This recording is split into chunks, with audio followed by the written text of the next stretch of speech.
अभी एक विषय मुझे ये स्मरण हो आया है, अभी मैं उस पर बोलना चाहता हूँ। अभी इन्होंने सुल्फा की बात आई ना, अभी आने वाला है श्रावण मास।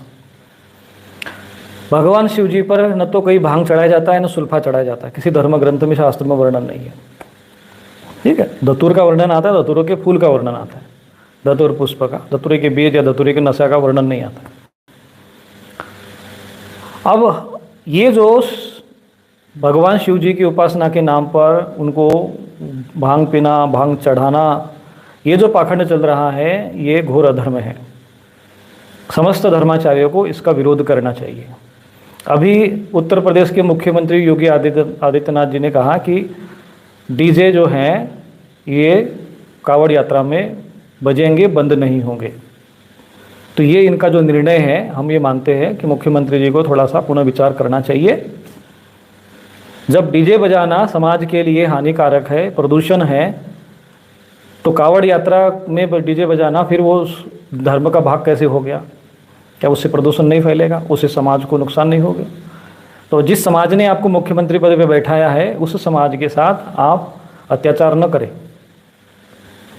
डीजे बजाना यदि किसी के लिए जो ये ध्वनि प्रदूषण का भाग है, तो प्रदूषण है तो प्रदूषण है, चाहे वो कोई भी करे।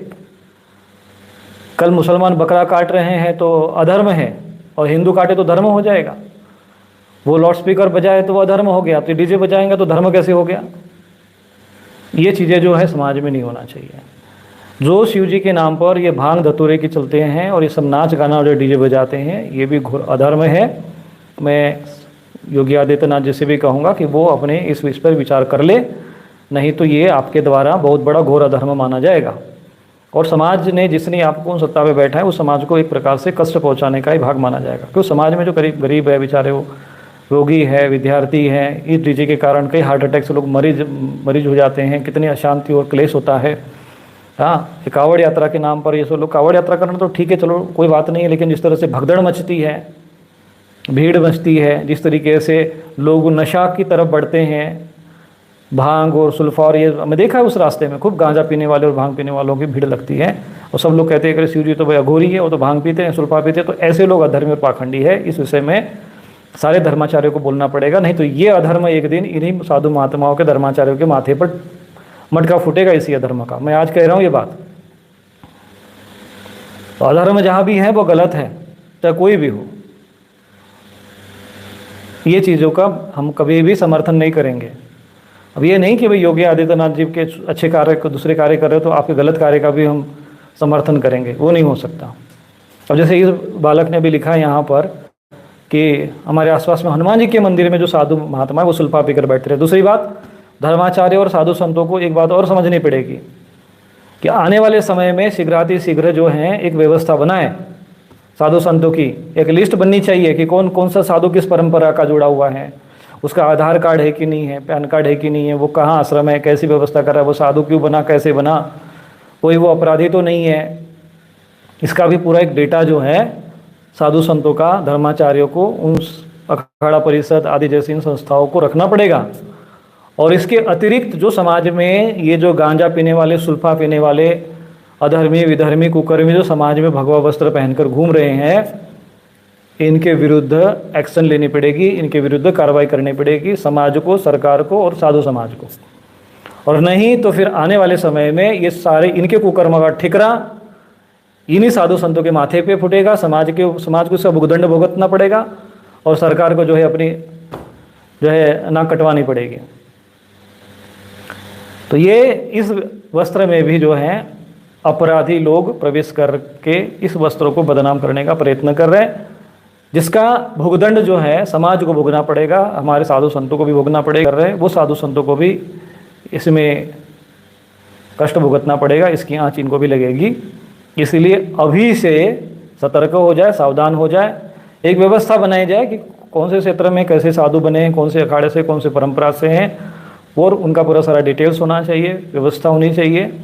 और बाकी जो ये कचरा पट्टी है, इसको सफाई होना बहुत आवश्यक है।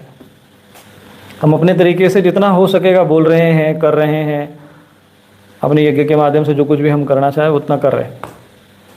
तो ये भी चीज़ें होना चाहिए, नहीं तो ये आने वाले समय में ये सब चीज़ें फैलेगी। ऐसे ही ये पर्चे बनाने वाले पाखंडी लोग ये भूतकाल बताकर लोगों के साथ ठगी करते, छल करते, इनको ज़्यादा बढ़ावा देना ठीक नहीं है समाज में।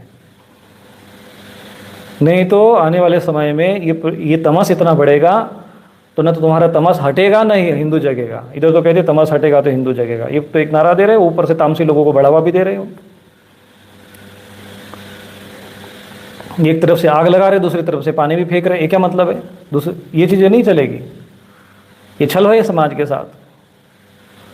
तो इसमें भी समझना पड़ेगा, अगर वास्तव में कोई सच में कोई सिद्ध महापुरुष है जिसके पास, पहले तो वो सिद्धि का प्रदर्शन करेगा नहीं। अगर वो प्रदर्शन कर रहा है तो उसका परीक्षण होना चाहिए, और परीक्षण होना चाहिए तो समाज, सरकार को परीक्षण करना चाहिए, संत समाज को इसको परीक्षण करना चाहिए कि भाई ठीक है तेरे पास सिद्धि है तो भाई हम साधु संत जो उसके ज्ञाता है उसके सामने करो ना। जैसे कोई पुलिस का कोई या किसी डीएसपी का कोई कपड़ा पहन के अगर समाज में घूमेगा तो डीएसपी नहीं कहलाएगा, उसके पास आई कार्ड है, वो प्रमाणित है या नहीं है, ये तो वही बताएगा ना, पुलिस प्रशासन बताएगा, उसका जब डेटा तो होगा ना कहीं ना कहीं। ऐसे ही इन सिद्धियों का जो सिद्ध महापुरुष बनते हैं, इनकी सिद्धियों का प्रदर्शन संत महापुरुषों के बीच में होना चाहिए, क्योंकि ये हमारा क्षेत्र है, हमारे फील्ड का क्षेत्र है, हमारे फील्ड का विषय है। तो ऐसे विषय उठने चाहिए और संत महात्माओं को जागृत होना चाहिए। ऐसे ही ये टोना टोटकाधारी बीच बीच में आ जाते हैं, कोई भी शिव पुराण के नाम पर टोने टोटके बताए जा रहे हैं, ये सब चीज़ें चल रहा है, इनको भी तुरंत ही रोक देना चाहिए। और भारतवर्ष में जितने भी साधु संत महात्मा हैं, इनका वेरिफिकेशन होना चाहिए, इनका एक पूरा बकायदा डेटा बनना चाहिए और सुरक्षा भी देनी चाहिए। सरकार का भी ये दायित्व बनता है कि संत महापुरुष भारत की धरोहर हैं।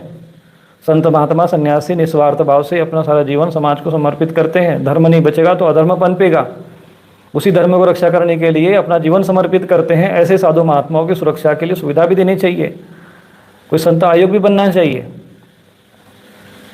आवश्यकता पड़ने पर समाज के शुभ कार्य, आज भी मान लीजिए कभी सरकार के ऊपर कोई भी आपदा विपदा आ गई तो कहीं खाने पीने की व्यवस्था न हो तो मंदिरों में ही होती है, मठों में ही होती है, आश्रमों में ही होती है। आज हम किसी के घर में चले जाए तो जब तक उसको कोई परिचय नहीं होगा कोई रोटी नहीं खिलाता है, लेकिन हमारे आश्रम पे आइए आ जाते लोग, परिचित है कि कोई है नहीं है, लेकिन उसको भोजन तो हम अवश्य मिल जाता है, इतना तो आश्वासन रहता है उसको। तो इतना बड़ा सिस्टम, इतनी बड़ी व्यवस्था धर्माचार्य संत महापुरुष आज भी चला रहे हैं। उन साधु महात्माओं को इन अधर्मी पाखंडी कुकर्मियों के चक्कर में उनको भी लपेट लेना और उनको भी अधर्मी और घोषित कर देना या उनकी निंदा करना, ये बहुत बड़ा घोर अपराध हो जाएगा और बहुत भयंकर विनाश का कारण बनेगा। सीधा महाकाल जी के फिर समझ लीजिए कि तीसरा नेत्र खुलेगा फिर ये। ऐसा नहीं कि भारत भूमि में संत महापुरुष नहीं, लेकिन संत महापुरुष होते तो अपना ढिंडोरा नहीं पीटते हैं, अपना जो कार्य है, धर्म है, कर्तव्य है, भावना है, समाज की रीति में जो कुछ बनता है अपना करते हैं। हजारों गायों की सेवा हो रही है, अनेक महापुरुषों में, आश्रमों में कई साधु, कई लोगों को रोजगार मिलता है, कई ऐसे सेवा कार्य होते रहते, धर्म कार्य होते रहते, कई शिक्षा के गुरुकुल चल रहे हैं, निःशुल्क गुरुकुल चल रहे हैं, अस्पताल चल रहे हैं, बहुत बड़े श्रेष्ठ कार्य हो रहे हैं। कृपालु महाराज जी जैसे देखें, उन्होंने 100 लोगों के 100 बेड का अस्पताल बना दिया, निःशुल्क अस्पताल बना दिया, कई अस्पताल चलते, कई ऐसे समाज में कार्य हो रहे हैं। असली ट्रस्ट और संस्था और सेवा कार्य साधु महात्माओं के माध्यम से ही हो रहा है। रामकृष्ण मिशन में कितने साधु सन्यासी वहाँ पर अपना जीवन, पढ़े लिखे विद्वान होकर वो सन्यास मार्ग पे जाते हैं और जाएंगे, क्योंकि ये तो एक सन्यास जीवन का भाग है। धर्म के लिए को जो ऋषित्व का जो आचरण करने वाले ऋषि आत्माएं आएगी, तो सरकार की, समाज की, उनके दायित्व बंद इनकी रक्षा करे। लेकिन यह सुल्फा पीने वाले, भांग खाने वाले, शराब पीने वाले, मांसाहारी, विधर्मी, अधर्मी, कुकर्मी जो इसमें घूम रहे हैं, इनके विरुद्ध तो कुछ कार्रवाई होनी चाहिए ना। इस विषय के लिए कुछ तो नियम बनने चाहिए। गिरवा कपड़ा पहन के हम भी खड़े हो जाए और एक हाथ कोई सुल्फाधारी भी खड़ा हो गया, देखने में तो दोनों बाबा लगेंगे, दोनों स्वामी जी लगेंगे, तो दोनों एक जैसे हो गए क्या? ज्ञान है, तपस्या है, विवेक है, वैराग्य है, शास्त्र का ज्ञान है, तब जो भी उनका जीवन यापन है, उनकी भाषा है, सब कुछ देखा जाता है। उनके कर्म देखे जाते हैं, क्या उन्होंने समाज को क्या कर रहे हैं। आजकल मैं देखता हूँ फेसबुक पर और कई लोग इससे वीडियो भेजते रहते हैं, ये गांजा और सुल्फा पीने वाले सब घूम रहे सड़कों पर। ऐसे भी साधु महात्माएं हैं जो बेचारे सच में तपस्या कर रहे, वो भूखे मर रहे कहीं कहीं पर। तो ये जो धर्म के नाम पर अस्त व्यस्तता है, इसको लेकर साधु समाज को, सरकार को, समाज को गंभीर बनना पड़ेगा और निर्णय लेना पड़ेगा, नहीं तो ये चीज़ समाप्त हो गई ना तो बस समाप्त, सब कुछ समाप्ति समझ लो। फिर कोई आधार नहीं है, कोई बचाने वाला नहीं समय पर। फिर सब अपने अपने स्वार्थ में लगे हुए हैं। निस्वार्थ भाव से कुछ साधु संत ही है जो समाज के लिए अपना तन मन धन तपस्या सब कुछ अपना समर्पित कर देते हैं, और कोई स्वार्थ नहीं होता है। सरकार को तो ये है कि अपनी कुर्सी की चिंता ज़्यादा रहती है, जनता बाद में। सत्ता इनको मिलनी चाहिए पहले, ये देखो जनता का शोषण करने लग जाएंगे। टैक्स न दे तो कैसा इनका ये सारी सुख सुविधाएं। लेकिन साधु महात्मा को कौन सा लोग टैक्स देते हैं, और वो भी बहुत परिश्रम करना पड़ता है। कुछ लोगों को लगता है साधु महात्मा का जीवन देखे तो बड़े ऐश्वर्य में रहते, बड़े आराम में रहते, बड़े जीवन इनका। आप उनके अंदर निजी जीवन देखो, जो सच में साधु संत है, बहुत कष्ट में जीवन होता है उनका। तपस्या में, कष्ट में मतलब कष्ट तो नहीं कह सकते, तपस्या में जीवन होता है। परिश्रमी होते हैं, विद्वान होते हैं, त्यागी होते हैं, और तब समाज उनका कार्य देखकर उन्हें कुछ दान पुण्य देता है, और तब समाज के शुभ कार्य होते हैं। ये भेड़ बकरी वाला काम वहाँ नहीं चलता है कि आ जाओ यहाँ पर बस माथा टेको और दान चढ़ाते जाओ। और एक बात और भी है कि जहाँ पर जो संस्था ट्रस्ट है, जिसमें अभी भी कोई साधु संत बचे हैं अध्यक्ष के रूप में, वही ट्रस्ट और संस्था ठीक चल रही है। जहाँ साधु संत गए वो ट्रस्ट और संस्थाएं भी भ्रष्ट हो जाती हैं और धन लूटने वाले हो जाते हैं। मैंने देखा ऋषिकेश हरिद्वार में जाइए, जितने आश्रम थे सब आश्रम होटल बन गए। साधु महात्माओं ने परिश्रम करके लोगों से आदि सब अपनी तपस्या से एक आश्रम बना दिया। आज वो ट्रस्टी बैठ गए और चल रहा है तमाशा अंदर अंदर। केवल आ रहे लोग तो दर्शन करने के लिए, होटल बने हुए बस। अब साधु संतों को 2 रोटी नहीं मिलती है।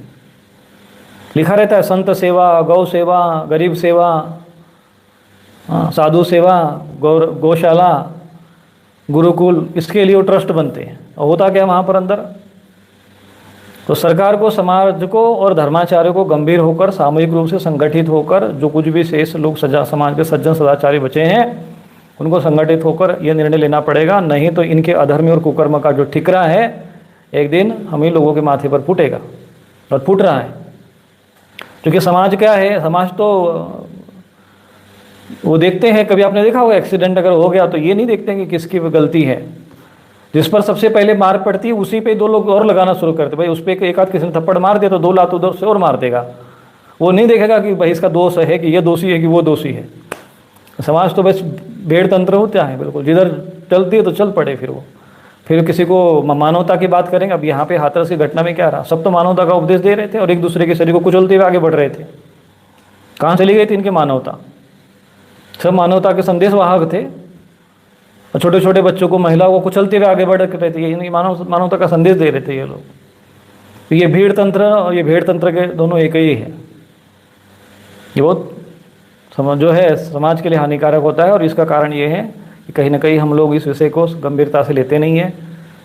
साधु संत इसको गंभीरता से लेते नहीं है। आने वाले समय में ये सारी समस्या उत्पन्न होगी। जो सही में महात्मा है, सज्जन है, विवेकशील है, सदाचारी है, अपने आश्रम और निर्माण कार्य करके अपने धर्म और समाज के हित में लगे हुए हैं, ऐसे साधु संतों को सोचकर विचार करना चाहिए। और समाज को भी सोचना चाहिए कि ये पाखंडियों के पीछे कब तक अपना जीवन व्यतीत करोगे। कोई किसी ने प्रेत सिद्ध कर लिया, पिशाच सिद्ध कर लिया, कोई कर्ण पिशाच ने सिद्ध कर ली, किसी की पर्ची बना दी, तुम उसको सिद्ध बाबा मानकर अपने उनके आशीर्वाद के पीछे भागते रहोगे तो जीवन भर तुम लोगों का उद्धार कर कोई नहीं करेगा। तुम्हारा उद्धार होना है तो वही शास्त्र के माध्यम से ही होगा, भगवान के नाम जप से होगा, अनुष्ठान से, जप तप व्रत से होगा। और यदि कोई ये सोच लेंगे नहीं आजकल बस वही, मैंने देखा अभी 2-3 कमेंट में देखा, बोले आजकल बाबा लोग सब ऐसे फ्रॉड ही होते हैं, सब ऐसे होते हैं, सब बाबा लोगों का। बात शब्द सुन के तो मेरा भी मतलब खोपड़ी चनक गई। मैंने कहा कि यार ये तो सभी को लपेट ले रहे भाई। और फिर तुमने उसको बाबा बनाया किसने? हमने सर्टिफिकेट दिया था क्या? अखाड़ों ने, किसी संत महात्मा ने, किसी संप्रदाय ने उसको सर्टिफिकेट दिया था कि तुम भोले के आगे बाबा लगाओ, या उसको तुम नारायण बनाओ, भगवान बनाओ। अब कोई चश्मा पहने के घूम रहा है, वो जूट सूट बूट में घूम रहा है टाई लगा के, और तुम फिर भी तुम उसको भोले बाबा कह के पूज रहे हैं। वो उसके चरणों की धूली माथे पे लेने के लिए अपना तुम भगदड़ में मर रहे हो, तो उसके लिए फिर हम लोग साधु महात्मा क्या कर सकते हैं? तो ये सब चीज़ें आपको समझनी पड़ेगी। और ये सारा विषय बहुत गंभीर है।